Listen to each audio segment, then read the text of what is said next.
नमस्कार विद्यार्थियों, आज हम पढ़ने वाले हैं हमारी क्लास 10th इकोनॉमिक्स का चैप्टर नंबर 5 का पार्ट नंबर 2। इससे पहले एक वीडियो बना लिया इस चैप्टर का उपभोक्ता अधिकार का, तो अगर वो नहीं देखा है तो डिस्क्रिप्शन बॉक्स में जाइए और वहाँ से वो वीडियो देखिए।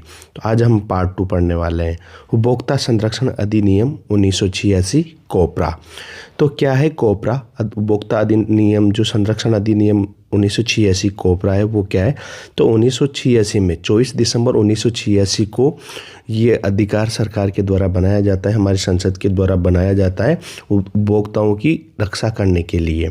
राष्ट्रीय उपभोक्ता अधिकार दिवस हर साल 24 दिसंबर को मनाया जाता है। ये बहुत ही इम्पोर्टेंट है, इस लाइन को जरूर याद रखना कि उपभोक्ता दिवस कब मनाया जाता है? 24 दिसंबर को। क्यों मनाया जाता है? क्योंकि 24 दिसंबर 1986 को ये बिल पास हुआ था और 2019 में इस जो ये बिल है इसको और भी ज़्यादा मजबूत बनाया गया है ताकि उपभोक्ताओं की जो संरक्षण है वो हो सके।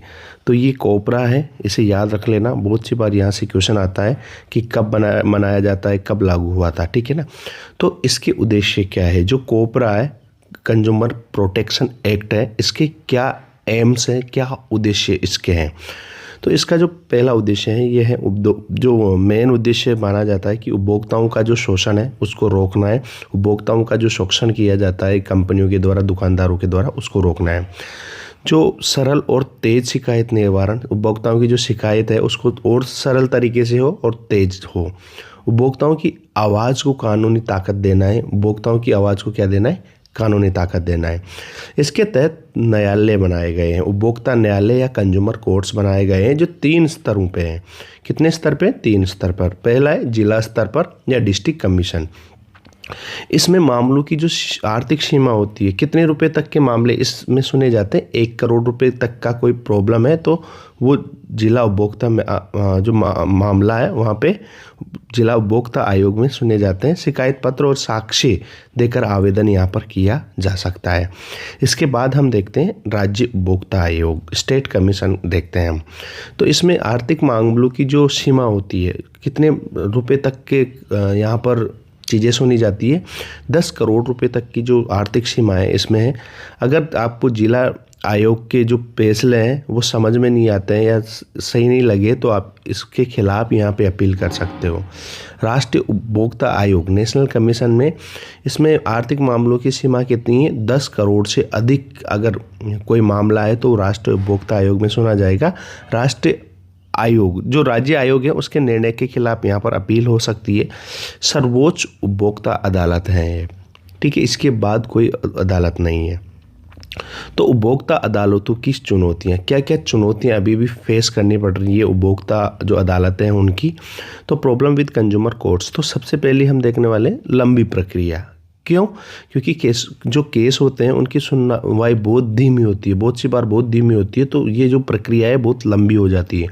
मामले बहुत अधिक है उपभोक्ता अदालतों में। जो ये प्रॉब्लम है कंज्यूमर की, जो प्रॉब्लम है वो बहुत ही ज़्यादा संख्या है, ठीक है। कानूनी जानकारी की कमी, जो उपभोक्ता होते हैं उनको कानूनी जानकारी की पता नहीं होता, किस तरीके से केस लड़ा जाता है वो सारी उनको पता नहीं होती है। खर्च और समय, पैसा बहुत खर्च होता है कुछ मामलों में और समय की भी बहुत ज़्यादा बर्बादी होती है क्योंकि कोर्ट में आपने देखा ही होगा क्या चलता है। तो ये चुनौतियाँ थी। अब उपभोक्ता जागरूकता, जो कंज्यूमर है उनमें अवेयरनेस कैसे फैलाई जा सकती है? तो सरकारी अभियान, कंज्यूमर में जागरूकता फैलाने के लिए सरकार अभियान भी चलाए गए, जैसे जागो ग्राहक जागो अभियान चलाया गया था। टीवी विज्ञापन दिया गया, रेडियो, समाचार पत्र आदि में जागरूकता संदेश फैलाया गया। इसके अलावा राष्ट्रीय उपभोक्ता हेल्पलाइन, जो राष्ट्रीय उपभोक्ता हेल्पलाइन है वो नंबर जारी किए गए 1811-400 पर आप कॉल या उपभोक्ता ऑनलाइन शिकायत दर्ज कर सकता है। ये सारी चीज़ें की गई।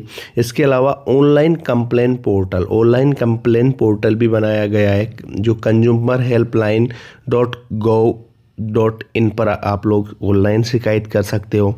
राज्य और केंद्र दोनों स्तर पर शिकायत दर्ज की जा सकती है। उपभोक्ताओं की देखिए अभी राइट्स तो है लेकिन उपभोक्ताओं की कुछ जिम्मेदारी भी है, रेस्पॉन्सिबिलिटीज़ भी है।